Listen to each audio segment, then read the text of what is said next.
जय जगन्नाथ बंधु best happy life channel को आपण मानक स्वागत।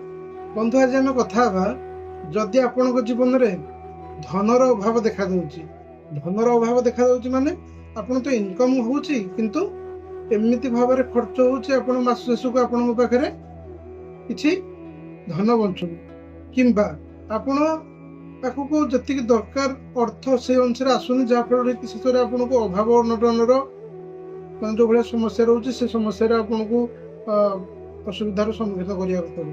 तो आपड़ कौन करेंगे प्रथम है आपड़ जो जीवन में आपंकर सृष्टि होटे नॉर्मल उपाय आपन कह जो उपाय कि बहुत शक्तिशाली उपाय आपड़ उपाय निश्चित भाव में करूँ। देखिए ये जो धनर अभाव ना धन आसबार द्वाराटा आपण को खोली जेकोसी ना जेकोसी उपाय मध्यम आपण पाक धन आसो जदि आप ठीक रे काम करुवे मान आप बिजनेस कर बिजनेस कलिया टाइम 10टा आपड़ जी 12टा कहे मो पाक धन आसलानी आपंकर जॉब टाइम 10टा आप कहे मुझे 11टा जी तो मुझे छुट्टी नहीं बारंबार सेमती नहीं आप कर्म आगे ठीक करूँ निश्चित प्रकार ये उपाय को करूँ। आपंकर जब जॉब कर जॉब रे प्रमोशन आसो कि अलग कौन जगार पाखक अपरच्युनिटी आसपे और जो बिजनेस कर उपाय करने माध्यम ना आपंकर जो बिजनेस बढ़िया संभावना बहुत अधिक रोचे। आपड़ उपाय को निश्चित भाव में कर देखूँ जदि आपंकर धनर समस्या रोचे आपड़ कौन करेंगे ना प्रथम आपको शुक्ल पक्षर शुक्रवार दिन करेंगे। ठीक अच्छे शुक्ल पक्षर शुक्रवार दिन उपाय को आप करेंगे कौन करेंगे ना गोटे व्हाइट कलर पेपर आनबे। ठीक अच्छे व्हाइट कलर जो कागज कहते आनबे आप गोटे पान पत्र आनबे जोटा कि डेफ लगी बड़ पान पत्र टी देखिए आनबे फाटी न पान पत्र आप डेफ लगी भल पान पत्र टी आनबे 2टा आनी पान पत्र है आ गोटे आप दरकार गोटे 10 टंकिया नुआ नोट दरकार। नुआ नोट मीन्स आपको किसी कलर लगी कि गारा है कि चिरी न नुआ पाँच बहुत बढ़िया 10 टंकिया आप नोटे आनबे आप कौन करेंगे ना आपण पूजा घर बसिक शुक्ल पक्षर आप शुक्रवार दिन आप करेंगे कौन करेंगे ना आप पेपर रखिले जो गंगा जल आपको छींची देते कौन कहे जो पान पत्र जो 2टा आनी ना ताको आप गंगा जल छींचिक सुखे देते। ठीक अच्छे मैंने सुखे देते मैंने पानीटा से पत्र उपर न व्हाइट रंगर गोटे पेपर आनबे ताऊपर आप पान पत्रटा को रखिए।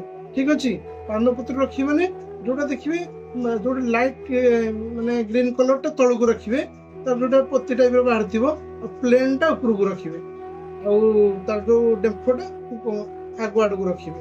ठीक अच्छे तापर आपण से 10 टंकिया नोट को रखिए कौटी जो पट को आप डेम्फ कर रखिथे से अनुसार आप खाली रखिदेवे तापर आप कौन करेंगे ना हलदी छिटा देवे हलदी छिटा मानी आप हलदी जल लगेबेनी हलदी की आप आनबे तादे खाली लगेदेवे 10 टकर 3-4 पटे आप लगेदेवे तापर आउ गोटे पान पत्र आप पाखे अच्छी से पान पत्र को भी जो भाया तले रखिंट से भाया रखिए।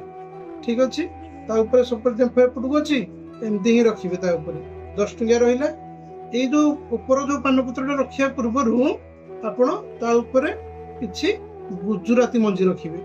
बुझिपारे गोटे व्हाइट कलर पेपर आनले आप पान पत्र रखिले डेम्फ आगू कर मुहा कर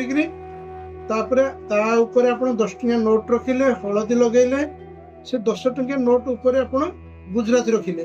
ठीक अच्छे गुजराती मंजी तापर पुणी 10 टंकिया सॉरी तापर पुणी आप से पान पत्र को जो भाया तले रखिथे से ऊपर सेमती रखिए रखिकी आपड़ कौन करेंगे ना जो आम हाथ में जो व्रत टाइप बांधुं ना तो पूजा पूजा टाइम आम बांधती से टाइप आपन को दरकार धागा आप से जो धड़ा पेपर आउ पान पत्र भर अच्छे 10 टंका को आप रोल टाइप बुलेबे रोल कर बुलेबे जमी पान पत्र भांगनी से भाई आप धीरे धीरे राउंड राउंड करके बुले ने पूरा 10 व्हाइट पेपरटा पूरा कभर हो। ठीक अच्छे तापर आप कौन करेंगे ना से जो धागा को पूरा कम्प्लीटली बांधिदेवे से ये गुरे गुरे गुरे गुरे देखिए पान पत्र न भांग। ठीक अच्छे बांधिदेवे बांधी दे सारा ଆପଣ ତାପରେ କେବଳ ଟିକେ ଖାଲି ଫୁଲରେ ଆପଣଙ୍କର ଫୁଲରେ ଅତର ଟିକେ ଆଣିକି ତାପରେ ଇଏ କରିବେ, ଢାଳିବେନି ଅତର, ଫୁଲରେ କିଛି ଅତର ଦେଇକି ତାପରେ ଛିଞ୍ଚି ଦେବେ।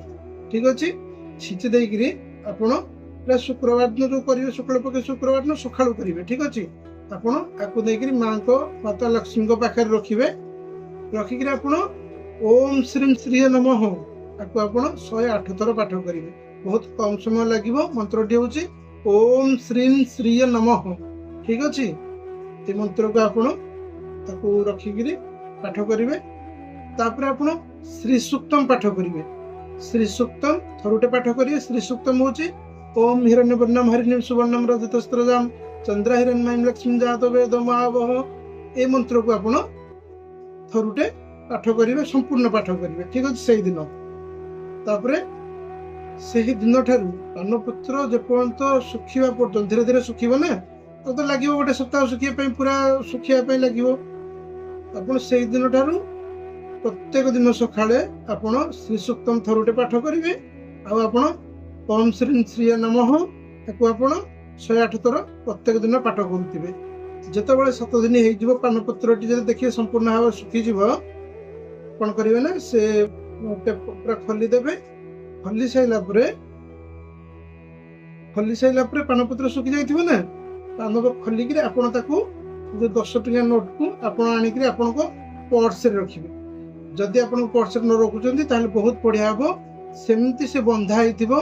ଆପଣ ଯଦି ବିଜନେସ କରୁଛନ୍ତି ଆପଣଙ୍କର କ୍ୟାଶ ଡ୍ରରେ ରଖିବେ। ଯଦି ଘରେ ଆପଣ ଟଙ୍କାକୁ ଯୋଉଠି ରଖୁଛନ୍ତି ଲକରରେ, ସେ ଜାଗାରେ ରଖିବେ।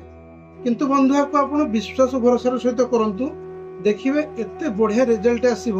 ସମସ୍ତଙ୍କଠୁ ଭଲ ହବ ତାକୁ ନ ଖୋଲିକିରି ଆପଣ କ୍ୟାଶ ଡ୍ରରେ କିମ୍ବା ଆପଣ ଘରେ ରଖନ୍ତୁ, ଯୋଉଠି ଟଙ୍କା ରଖୁଛନ୍ତି, ବହୁତ ବଢିଆ ରେଜଲ୍ଟ ଆସିବ। ବିଶ୍ୱାସ ଭରସାର ସହିତ କରନ୍ତୁ, ଆପଣ ଦେଖିବେ ତାର ମାନେ ଆପଣଙ୍କର ପରିବାର ଯୋଉ ଆପଣ 7 ଦିନ କରିବେ ନା, ସେଇ ମାସ ଭିତରେ ଆପଣଙ୍କୁ ରେଜଲ୍ଟ ବହୁତ ବଢିଆ ରେଜଲ୍ଟ ଆସିବ। ଦେଖିବେ, ଆପଣ ଏ ଉପାୟ କରନ୍ତୁ। କଣ ତାର ରେଜଲ୍ଟ ଆସିଲା ମତେ କମେଣ୍ଟ ମାଧ୍ୟମରେ କରିବେ। 10 ଟଙ୍କାରୁ ଆପଣ କୋଟିପତି, ମାନେ ଆପଣଙ୍କର ଜୀବନରେ ଅର୍ଥର ଯୋଉ ସମସ୍ୟା ରହୁଥିଲା ନା, ସେ ଜୀବନରେ ଆପଣଙ୍କ ସମସ୍ୟା ହିଁ ରହିବନି।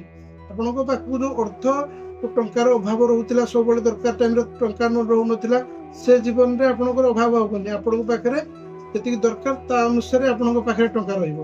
ଠିକ ଅଛି ବନ୍ଧୁ, ଆପଣ ଆକୁ ବିଶ୍ୱାସ ଭରସାର ସହିତ କରନ୍ତୁ, ନିଶ୍ଚିତ ପ୍ରକାର ରେଜଲ୍ଟ ପାଇବେ। ତ ବନ୍ଧୁ, ଏ ଭିଡ଼ିଓଟି କେମିତି ଲାଗିଲା କମେଣ୍ଟ କରନ୍ତୁ, ଲାଇକ୍ କରନ୍ତୁ, ସେୟାର ମଧ୍ୟ କରନ୍ତୁ, ସବସ୍କ୍ରାଇବ କରନ୍ତୁ। ଦେଖା ହବ ବନ୍ଧୁ ଏମିତି କିଛି ନୂଆ ଉପାୟ ସହିତ। ରହିଲି ବନ୍ଧୁ, ଜୟ ଜଗନ୍ନାଥ।